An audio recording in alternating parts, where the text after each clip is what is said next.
নন্দিনী, তোমায় দেখে হৃদয় হলো ফাস্ট। তুমি আমার এবার পুজোর অবাধ ব্লাস্ট।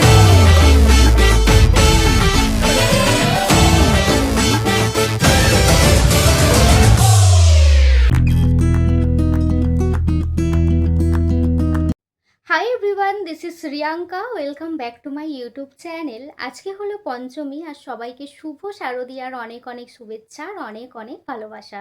তোমরা সবাই পুজো খুব ভালো কাটিও। আজকে আমি যাচ্ছি কলকাতায় ঠাকুর দেখতে। প্রতি বছরই একদিন করে যাই, এবছরও যাচ্ছি। অন্যবার সাউথ কলকাতায় যাই, নর্থ কলকাতার দিকে যাওয়াই হয় না, তাই এবারে নর্থ কলকাতায় যাচ্ছি। প্ল্যানিং আছে শোভাবাজার, বাগবাজার ওই সাইডের ঠাকুরগুলো দেখার। জানি না কটা ঠাকুর দেখতে পারবো।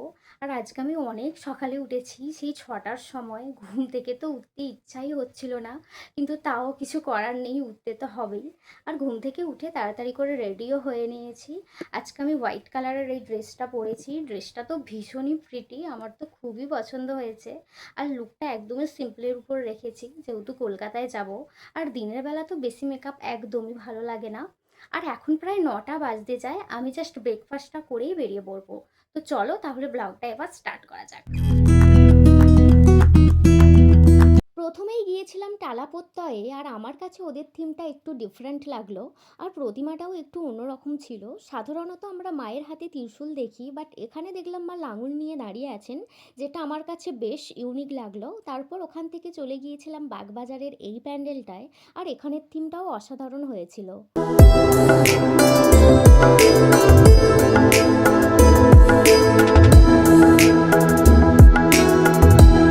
তারপর অনেকগুলো প্যান্ডেল দেখার পর ফাইনালি এই প্যান্ডেলটা একটু ফাঁকা পেলাম। উফ, কী যে শান্তি লাগছিল। যদিও বা পুজোর সময় প্যান্ডেল ফাঁকা একদমই থাকে না, তাই বলে তো আর ঘোরা বন্ধ করা যায় না। ভিড় যতই থাক না কেন, প্যান্ডেল হপিং তো একদমই বন্ধ করা চলবে না।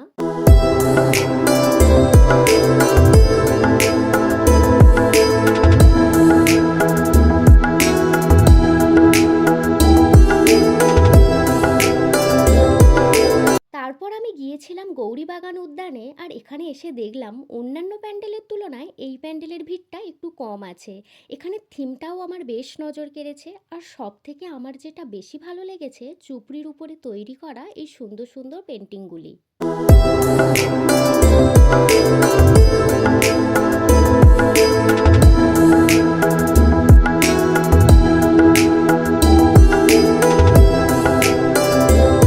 আজকের মতো আমার ঠাকুর দেখা এখানেই শেষ হলো। তো চলো, তোমাদের সাথে দেখা হচ্ছে আবার সপ্তমীর ব্লগে। সপ্তমীটার ইচ্ছে দে। হাই এভরিওয়ান, সবাইকে শুভ সপ্তমী। আজকেও আমি যাচ্ছি কলকাতায় ঠাকুর দেখতে, তাই সকাল সকাল রেডিও হয়ে নিয়েছি। আসলে যাওয়ার কথা ছিল আমার ষষ্ঠীর দিন, বাট পঞ্চমীতে আমি যেহেতু কলকাতাতেই ঠাকুর দেখতে গিয়েছিলাম, তাই আর ষষ্ঠীর দিন যাওয়া হয়নি। আসলে আগের দিন আমি এত হেঁটেছিলাম যে পরের দিন যাওয়ার মতো আমার আর একটুও এনার্জি ছিল না। আর ষষ্ঠীর দিন আমি কোথাও বেরোইনি, বাড়িতেই ছিলাম। যাই হোক, আজকে যাচ্ছি। তো চলো বেশি বকবক না করে ব্লগটা স্টার্ট করি। সপ্তমীর দিনটা শুরু করেছিলাম জমজমাটপূর্ণ একটা প্যান্ডেল দেখে। আর এই প্যান্ডেলটি হলো আহিরিতলা যুবকবৃন্দ, আর এদের থিমের নাম ছিল রোশনাই। এখানে অতিরিক্ত ভিড়ও ছিল, আর এত ভিড় ঠেলে ঠাকুর দেখা যে কী কষ্টের, যারা লাইনে দাঁড়িয়ে আছে তারাই বুঝতে পারছে। আর প্রতিমাটা নিয়ে তো কিছু বলারই নেই, এতটাই মিষ্টি দেখতে। তারপর চলে গিয়েছিলাম এই প্যান্ডেলটায়। সত্যি কথা বলতে প্যান্ডেলটা আমার অতটাও ভালো লাগেনি, কিন্তু আমার প্রতিমাটা খুবই ভালো লেগেছে। আর সবে তো দুটো ঠাকুর দেখলাম, এখনো অনেক ঠাকুর দেখার প্ল্যানিং আছে। তো চলো চলো চলো, আরও বেশ কয়েকটা ঠাকুর দেখে নিই।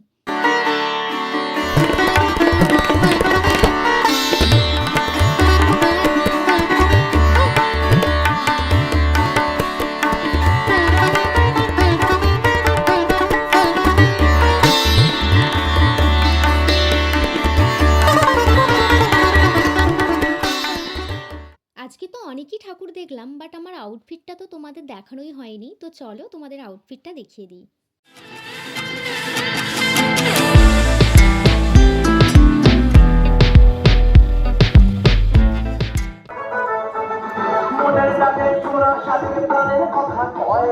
পুজোতে প্যান্ডেল দেখতে দেখতে যদি এমন সুন্দর গান বাজে তাহলে নিজেকে আর আটকে রাখা যায় বলো? আর বিশ্বাস করো, গান বাজলে না আমার প্রচণ্ড নাচতে ইচ্ছা করে, কিন্তু আমি যদি ওখানে নাচতাম তাহলে সব লোক আমাকে পাগল ভাবতো। তাই গানটাকে অ্যাভয়েড করে আমি আবার ঠাকুর দেখা স্টার্ট করলাম।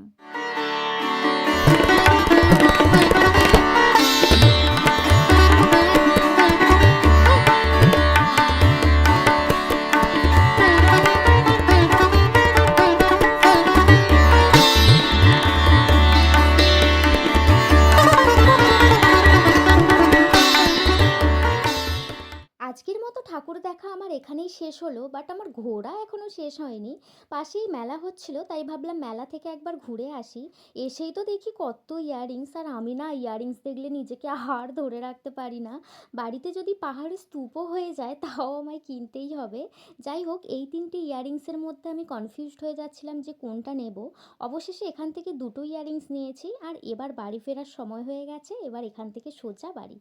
তুমি আমি আর অষ্টমীর প্যান্ডেলে শুভ অষ্টমী সবাইকে। এখন বাজে বেলা 11টা, আর আমি ঘুম থেকে এই একটু আগে উঠলাম। অনেকটা লেট হয়ে গেল আজকে উঠতে। আসলে কি বলো তো, কালকে কলকাতা থেকে ঠাকুর দেখে এসে এতটাই টায়ার্ড হয়ে গিয়েছিলাম যে ঘুম থেকে উঠতে আজকে আমার এতটা লেট হয়ে গেল। আজকে আর অঞ্জলিও দিতে যাওয়া হলো না, কারণ এরপর আমি যদি রেডি হয়ে অঞ্জলি দিতে যাই ততক্ষণে হয়তো অঞ্জলি শেষও হয়ে যেতে পারে। আর তোমরা অনেকেই হয়তো ভাববে আমি কি ঘুম থেকে উঠেই লিপস্টিক পরি? ব্যাপারটা তেমন না, আগেই ক্লিয়ার করে দিই। আসলে আমার একটু শ্যুটের কাজ বাকি ছিল, তো সেটাই কমপ্লিট করছিলাম। তো ছাড়ো ওসব কথা। আজকে আমি আমাদের এখানেরই ঠাকুরগুলো দেখবো, বেশিক্ষণ থাকবোও না, তাড়াতাড়ি বাড়ি চলে আসবো। সত্যি কথা বলতে আমার এখনো পর্যন্ত উইকনেস কাটেনি। কী করে যে রেডি হব বুঝতেই পারছি না। মেকআপ করতে তো একটুও ইচ্ছা করছে না, এতটাই টায়ার্ড লাগছে। কিন্তু আজ অষ্টমী, বেরোতেই হবে, সে যত কষ্টই হোক না কেন। আর দেখবে আমাদের বাঙালির কাছে দুর্গাপুজোর এতগুলো দিনের মধ্যে অষ্টমীর দিনটা যেন বড্ড বেশি স্পেশাল হয়। আর এই দিনটার জন্য আমি একটা খুব সুন্দর শাড়ি কিনেছি, আর সেই শাড়িটা আমি যদি না পরি আমার তো খুবই কষ্ট হবে। তো আমি বেরোবই, সে যত কষ্টই হোক। তো চলো বেশি বক বক না করে তোমাদেরকে শাড়িটা একবার দেখাই। তো আমি পরছি এই সাদা লাল শাড়িটা, আর শাড়িটা না দেখা মাত্রই আমার খুবই পছন্দ হয়ে গিয়েছিল। আর সাথে এই জুয়েলারিগুলোও পরছি। ইয়াররিংসটা তো তোমরা জানোই, গড়িয়াহাট থেকে কিনেছিলাম। আর এই চুড়িগুলো আমার অনেক বছর আগেই কেনা ছিল, নিউ মার্কেট থেকে কিনেছিলাম। তো এটাই পরছি আজকে। আর আজকে তো বাড়িতে অনেক কিছুই রান্নাবান্না হচ্ছে, তো চলো গিয়ে দেখি মা কি রান্না করছে।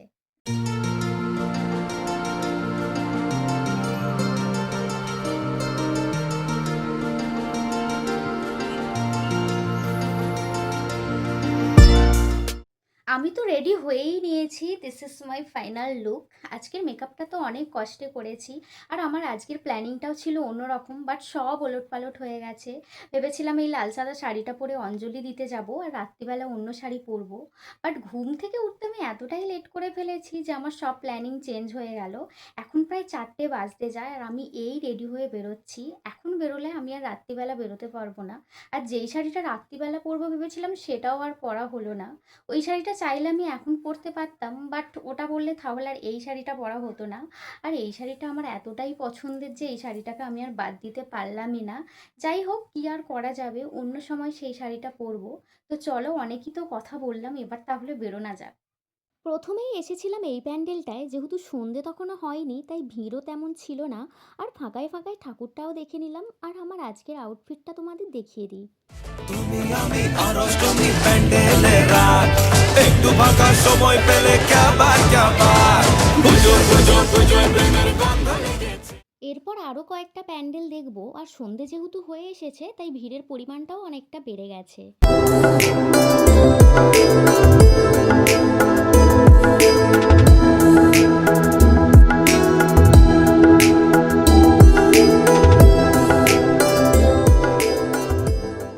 আজকের মতো ঠাকুর দেখা আমার কমপ্লিট। তো চলো তাহলে আজকের মতো টাটা। আজ দশমী, সবাইকে শুভ বিজয়া। দুর্গাপুজো আসছে আসছেই ভালো, আর এসে গেলে কিভাবে যে এই কটা দিন কেটে যায় সেটা আমরা নিজেরাও বুঝতে পারি না। আমার তো শুধু মনে হচ্ছে এই তো পঞ্চমী গেল, কিন্তু দেখো দেখতে দেখতে আজকে দশমীও চলে এলো। মনটা একটু খারাপ লাগছে, আবারও একটা বছরের অপেক্ষা। এখন প্রায় 10টা বাজতে যায় আর আমি রেডি হয়ে নিয়েছি। আমি আর দিদি একটু আমাদের এই দিকেরই ঠাকুরগুলো দেখতে বেরোবো। আর ওয়েদারটা আজকে একদমই ভালো নেই, সেই সকাল থেকে বৃষ্টি হয়েই চলেছে, থামছেই না। কিন্তু আমরা ঠিক করেছি যত বৃষ্টিই হোক আজকে আমরা বেরোবই, সে ছাতা নিয়ে হলেও বেরোবো। আসলে নবমীতে আমরা কোথাও বেরোইনি, বাড়িতেই ছিলাম, তাই আজকে আরও যেতে ইচ্ছা করছে। কিন্তু বৃষ্টি তো থামছেই না, বৃষ্টি না থামলে বেরোতেও পারবো না। দাঁড়াও তোমাদেরকে আজকের ওয়েদারটা কেমন দেখাই। বাড়িতে তো অনেকক্ষণই রেডি হয়ে বসেছিলাম, বৃষ্টি থামার অপেক্ষা করছিলাম। অবশেষে বৃষ্টি থেমেছে, তাই চটপট করে বেরিয়েও পড়েছি। একদিক থেকে বৃষ্টিটা হয়ে ভালোই হয়েছে, ওয়েদারটা বেশ সুন্দর হয়ে গেছে। বাবা কি কাদা রে! হ্যাঁ ওরে বাবা, দেখে চল। ও, বৃষ্টির জন্য পুরো একদম ওই ভীষণ কাদা, দেখে আয়। প্রচন্ড কাদা বাবা। উফ।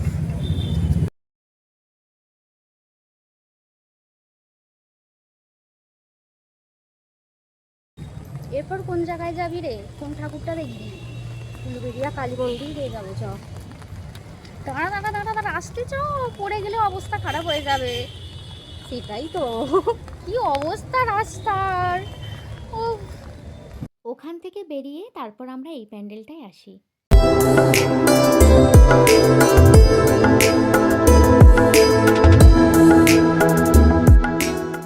এরপর আমরা উলুবেড়িয়া কালীবাড়ি যাব, তাই টোটোতে উঠেও পড়েছি। আর নামার পথে এই জায়গাটা দেখতে পেলাম, জায়গাটা না খুবই সুন্দর, তাই নিজের কয়েকটা ফটোস ভিডিওস তুলছিলাম। ও বাবা, এদিকে কালীবাড়ির সামনেই আসতে দেখি ভালোই বৃষ্টি হচ্ছে। এখানে প্রচণ্ড বৃষ্টি হচ্ছে, আর বৃষ্টির কারণে আমরা একটা দোকানের নিচে দাঁড়িয়ে পড়েছি, না হলে পুরো ভিজে যাবো। এমনিতে তো ভিজে ভিজেই ঠাকুর দেখছি। বৃষ্টিতে ভিজে হলেও আমরা কালীবাড়ি পৌঁছেছি, আর এখানে এসে দেখি মায়ের বরণ শুরু হয়ে গেছে।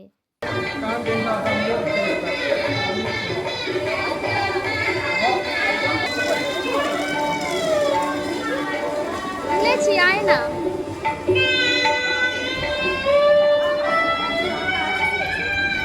এই তো এদিকটা দিয়ে ঢুকবো, আয়।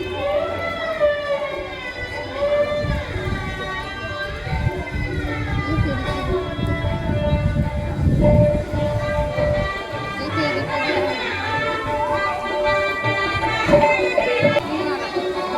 এইখানটা সরাই, এইখানটা ফ্যান করবো।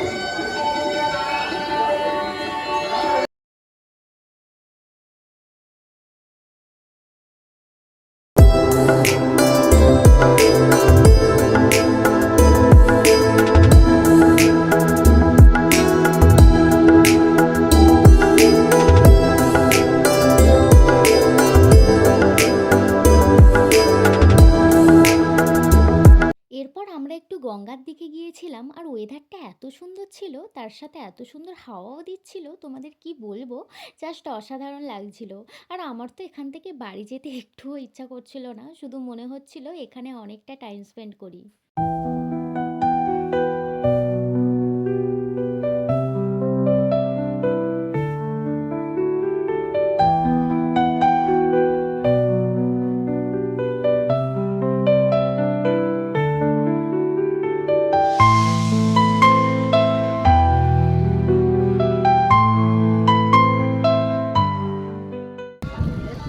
কত সুন্দর লাগছে বলো ওয়েদারটা! হ্যাঁ, বৃষ্টির জন্য ওয়েদারটা আরো সুন্দর লাগছে। দারুণ লাগছে সত্যি, দেখ। হ্যাঁ, অপূর্ব। আর হাওয়াটা দিচ্ছে না, আরো ওই জন্য ভালো লাগছে।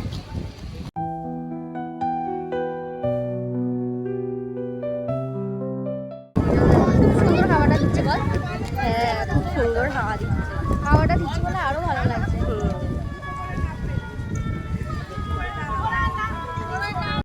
তোমরা তো দেখতেই পেলে আজকে সারা দিনটা আমাদের কিভাবে কাটলো, আর আমরা এখন বাড়ি চলে এসেছি। আর দুর্গাপুজোর ব্লগটা আমি এখানেই এন্ড করছি। আই হোপ তোমাদের ব্লগটা দেখতে খুব খুব খুব ভালো লেগেছে। ভালো লেগে থাকলে লাইক কমেন্ট শেয়ার করে দিও। দেখা হচ্ছে পরের ব্লগে, ততক্ষণের জন্য সবাই খুব ভালো থেকো, সুস্থ থেকো, বাই।